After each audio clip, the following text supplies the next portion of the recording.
ഞാൻ ഈ കഴിഞ്ഞ ദിവസമായി ഇൻസ്റ്റയ്ക്കകത്തൊരു പോസ്റ്റ് കണ്ടു. ഒരു പെൺകുട്ടി പീരീഡ്സ് മുന്നോട്ടായിട്ട് ടാബ്ലറ്റ് വെച്ചിട്ട് മരിച്ചു പോയി എന്ന് പറഞ്ഞിട്ട്. അത് സത്യമാണോ എന്താണെന്ന് നമുക്കറിയത്തില്ല. ഇങ്ങനെ ഒരു ന്യൂസ് ഉണ്ട്.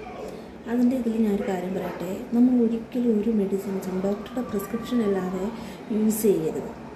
കാരണം വേറൊന്നുമല്ല പറയുന്നത്, നമ്മുടെ ഏജും നമ്മുടെ വെയിറ്റും നോക്കിയിട്ടാണ് ഓരോ ഡോക്ടർമാരും നമുക്ക് മെഡിസിൻസിൻ്റെ ഡോസുകൾ നിശ്ചയിക്കുന്നതും അവരേത് എഴുതിത്തരുന്നത്. അന്നേരം നമ്മൾ ചുമ്മാ മെഡിക്കൽ സ്റ്റോറിൽ ചെന്ന് പറഞ്ഞിട്ട് എനിക്ക് ഇന്ന ബുദ്ധിമുട്ടുകളുണ്ട്, എനിക്ക് മെഡിസിൻ വേണം എന്ന് പറഞ്ഞിട്ട് നമ്മൾ ഒരിക്കലും മെഡിസിൻസ് മേടിച്ച് കഴിക്കരുത്. കാരണം പിന്നെ ഡോക്ടർമാരുടെ ആവശ്യമില്ല. നമുക്ക് നേരെ മെഡിക്കൽ സ്റ്റോറിൽ ചെന്ന് എനിക്ക് വേണ്ട ഇന്ന ബുദ്ധിമുട്ടുകളുണ്ട്, എനിക്ക് വേണ്ട ഗുളിക താ എന്ന് പറഞ്ഞു കഴിഞ്ഞാൽ അവരെന്ത് തരുന്ന മേടിച്ച് കഴിച്ചാൽ പോരെ. അതുകൊണ്ട് തന്നെയാണ് പറയുന്നത്, ഒരിക്കലും നമ്മൾ ഡോക്ടറുടെ പ്രിസ്ക്രിപ്ഷൻ ഇല്ലാതെ ഒരു വിധത്തിലുള്ള മരുന്നുകളും പോയി മേടിച്ച് കഴിക്കരുത്. അതായത് ഇപ്പം 18 വയസ്സുള്ള ഒരു പെൺകുട്ടിക്ക് പീരീഡ്സ് മുന്നോട്ടാകാൻ ടാബ്ലറ്റ് കൊടുക്കണമെന്നുണ്ടെങ്കിൽ അത് ആ ഡോക്ടറുടെ അടുത്ത് കണ്ട് ആ കുട്ടിയുടെ ഏജും ആ കുട്ടിയുടെ വെയ്റ്റും അതുപോലെ BP അങ്ങനെയൊക്കെ ചെക്ക് ചെയ്ത് നോക്കിയിട്ട് വേറെ എന്തെങ്കിലും ബുദ്ധിമുട്ടുകൾ ആ കൊച്ചിനുണ്ടോ എന്നുള്ള കാര്യങ്ങളെല്ലാം തിരക്കിയിട്ടാണ് ഡോക്ടർ ആ കൊച്ചിന് മെഡിസിൻ എഴുതി കൊടുക്കുന്നത്. അതുകൊണ്ട് തന്നെയാണ് പറയുന്നത്, നമ്മൾ ഒരിക്കലും നമ്മുടെ ഇത് വെച്ചിട്ട് മെഡിക്കൽ സ്റ്റോറിൽ ചെന്ന് പറഞ്ഞ് ഒരിക്കലും മരുന്ന് മേടിച്ച് കഴിക്കാതെ ഇരിക്കുക. അതുപോലെ തന്നെയാണ് എല്ലാവരുടെ കാര്യമാണ്. ഇപ്പോൾ ഒരാളുടെ കാര്യമല്ല ഞാൻ പറഞ്ഞത്, ഈ ഒരു മെഡിസിൻ്റെ കാര്യമല്ല ഞാൻ പറഞ്ഞത്, ഏത് മെഡിസിനാണെങ്കിൽ പോലും ഡോക്ടറുടെ പ്രിസ്ക്രിപ്ഷൻ ഇല്ലാതെ നമ്മൾ ഒരിക്കലും മേടിച്ച് കഴിക്കാതിരിക്കുക. അതിപ്പോൾ പാരസിറ്റമോൾ എന്നൊക്കെ പറഞ്ഞാൽ നമുക്ക് അത്രയും പ്രശ്നമില്ല. കാരണം പനിയുടെയാണ്, നമുക്ക് പനിയുണ്ടെന്നുണ്ടെങ്കിൽ നമുക്ക് മേടിച്ച് കഴിക്കാൻ നോക്കും. പക്ഷേ അങ്ങനെ അല്ലാത്ത ഗുളികകൾ ഒരിക്കലും നമ്മൾ ഡോക്ടറുടെ പ്രിസ്ക്രിപ്ഷൻ ഇല്ലാതെ ഒരിക്കലും മേടിച്ച് യൂസ് ചെയ്യാൻ പോകരുത്. കാരണം ഞാൻ തന്നെ ഇവിടെ പലവട്ടം നമ്മുടെ അയൽപ്പക്കത്തും ഒക്കെ കണ്ടിട്ടുണ്ട്. എനിക്ക് നിൻ്റെ അതേ ചുമയുണ്ട്, കഫക്കെട്ടുണ്ട്, ആൻറ്റിബയോട്ടിക് ടാബ്ലറ്റ് നിനക്ക് ഇന്നലെ ഡോക്ടറെ തന്നേ ഞാനിവിടെ കഴിക്കട്ടെ എന്ന് പറയുന്ന പലരെയും ഞാൻ അന്നേരം എല്ലാം ഞാൻ വഴക്ക് പറയും. കാരണം നമ്മുടെ ഓപ്പോസിറ്റ് നിൽക്കുന്ന ആളുടെ ഏജോ അവരുടെ വെയിറ്റോ ആയിരിക്കത്തില്ല നമുക്ക്, രണ്ടും തമ്മിൽ വ്യത്യാസമാണ്. അന്നേരം അവർക്ക് കൊടുത്തിരിക്കുന്ന മെഡിസിൻ നമ്മൾ കഴിക്കുമ്പോൾ നമുക്ക് അതിൻ്റേതായ ബുദ്ധിമുട്ടുകളും കാര്യങ്ങളും ഉണ്ടാവും. അത് കൊണ്ട് തന്നെയാണ് പറയുന്നത്, ഒരിക്കലും ഡോക്ടറുടെ പ്രിസ്ക്രിപ്ഷൻ ഇല്ലാതെ യാതൊരു വിധത്തിലുള്ള മെഡിസിൻസ് നമ്മൾ മേടിച്ച് കഴിക്കാതെ ഇരിക്കുക.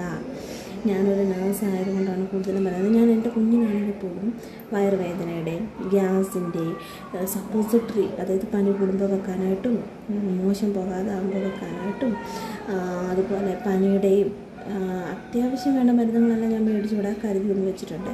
പക്ഷെ അത് ഡോക്ടറോട് പറഞ്ഞ് ഡോക്ടർ പറഞ്ഞ ഡോസ് അതേ ലെവലിൽ മേടിച്ചാണ് ഞാൻ ഇവിടെ വെച്ചിരിക്കുന്നത്. അല്ലാതെ ഞാനൊരു നേഴ്സാണ് എന്ന് പറഞ്ഞിട്ട് കടയിൽ പോയി എനിക്ക് എൻ്റെ കുഞ്ഞിന് ഇത്ര മതി എന്ന് പറഞ്ഞിട്ടല്ല ഞാൻ മേടിച്ച് വെച്ചിരിക്കുന്നത്. ആ ഡോക്ടറോട് ചോദിച്ചിട്ട് ഡോക്ടറെ ഇന്ന മെഡിസിൻസൊക്കെ എനിക്ക് എൻ്റെ കയ്യിൽ കരുതി വെക്കാൻ കാണും. കാരണം പെട്ടെന്നൊരു സന്ദർഭത്തിൽ നമുക്ക് കുഞ്ഞിനെ എടുത്തുകൊണ്ട് ഹോസ്പിറ്റലിലോട്ട് പോകാൻ പറ്റത്തില്ലാത്ത സാഹചര്യം വന്ന് നമുക്ക് മെഡിസിൻ കൊടുക്കണമല്ലോ. അതിന് വേണ്ടിയിട്ട് ഞാൻ എൻ്റെ കുഞ്ഞിൻ്റെ കാണിച്ചിട്ട് അവർ പറഞ്ഞ മെഡിസിൻസാണ് ഞാൻ മേടിച്ച് വെച്ചിരിക്കുന്നത്. അതുപോലെ തന്നെ നമ്മൾ നമ്മുടെ കുഞ്ഞുങ്ങൾക്കാണെങ്കിൽ പോലും ആവശ്യമില്ലാത്ത മെഡിസിൻസ് ഡോക്ടറുടെ പ്രിസ്ക്രിപ്ഷൻ അല്ലാതെ മേടിച്ച് കൊടുക്കാതിരിക്കുക. അത് കുഞ്ഞുങ്ങളാണെങ്കിലും വലിയവരാണെങ്കിലും ഒത്തിരി പ്രായമായവരാണെങ്കിൽ പോലും ഡോക്ടറുടെ പ്രിസ്ക്രിപ്ഷൻ ഇല്ലാതെ യാതൊരുവിധ മെഡിസിനും നമ്മൾ എടുക്കാതിരിക്കുക. എന്ത് മരുന്നാണ് ഒരു ഗവൺമെൻറ് ഹോസ്പിറ്റലിൽ കൊണ്ടെങ്കിൽ കയ്യിൽ പൈസ ഇല്ല എന്നുണ്ടെങ്കിൽ ഒരു ഗവൺമെൻറ് ഹോസ്പിറ്റലിൽ ചെന്ന് ഡോക്ടറെ കണ്ടാൽ പോലും അവർ മെഡിസിൻ പറഞ്ഞു തരും. അത് ഈ പീരീഡ്സ് മുന്നോട്ടാവാനുള്ള മെഡിസിൻ ആണെങ്കിൽ പോലും നമ്മൾ ഗവൺമെൻറ് ഹോസ്പിറ്റലിൽ ചെന്ന് ഒരു ഗൈനക്കോളജിസ്റ്റിനെ കണ്ടു കഴിഞ്ഞാൽ അവർ നമുക്ക് എഴുതി തരും. ആ കുറിപ്പടിയും കൂടി പോയിട്ട് നമ്മുടെ മെഡിസിൻ മേടിക്കും. അല്ലാതെ ഒരിക്കലും ഇങ്ങനത്തെ ഇത് കാണിച്ചു വെക്കണം. പിന്നെ ആ കുട്ടി മരിച്ചത് അതുകൊണ്ടാണോ എന്നുള്ളത് എനിക്ക് കറക്റ്റ് അറിയത്തില്ല. ഇങ്ങനെ ഒരു ന്യൂസ് കണ്ടതുകൊണ്ടും ഇങ്ങനൊരു ഇത് നമ്മുടെ പൊതു സമൂഹത്തിൽ പലരും ഇങ്ങനെയൊക്കെ കാണിക്കുന്നുണ്ട്. നിൻ്റെ മരുന്ന് ഇതാ, നിൻ്റെ അതേ ബുദ്ധിമുട്ടൊക്കെ തന്നെയാണ് എനിക്കുള്ളത്, അതുകൊണ്ട് നിൻ്റെ മരുന്ന് താ എന്ന് പറഞ്ഞിട്ട് മേടിച്ച് കഴിക്കുന്നത് ഞാൻ കണ്ടിട്ടുണ്ട്. എല്ലാ മരുന്നും സൈഡ് എഫക്റ്റും കാര്യങ്ങളും എല്ലാം ഉള്ളതാണ്. നമ്മുടെ ശരീരത്തിൻ്റെതും നമ്മുടെ ഏജിൻ്റെതും ഒക്കെ നോക്കിയിട്ടാണ് ഡോക്ടർ നമുക്ക് മരുന്ന് പ്രിസ്ക്രൈബ് ചെയ്ത് തരുന്നത്.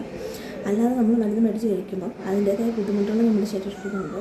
അതുപോലെ തന്നെ കഴിവതും ചെറിയൊരു തലവേദനയ്ക്കോ ചെറിയ ഇതിന് മരുന്ന് മേടിച്ച് കഴിക്കാതിരിക്കുക. കാരണം ഈ ഗുളികയ്ക്കകത്താണെങ്കിലും ഇത്ര % ഷുഗർ എന്ന് പറയുന്ന ഒരു സംഭവം അടങ്ങിയിട്ടുണ്ട്.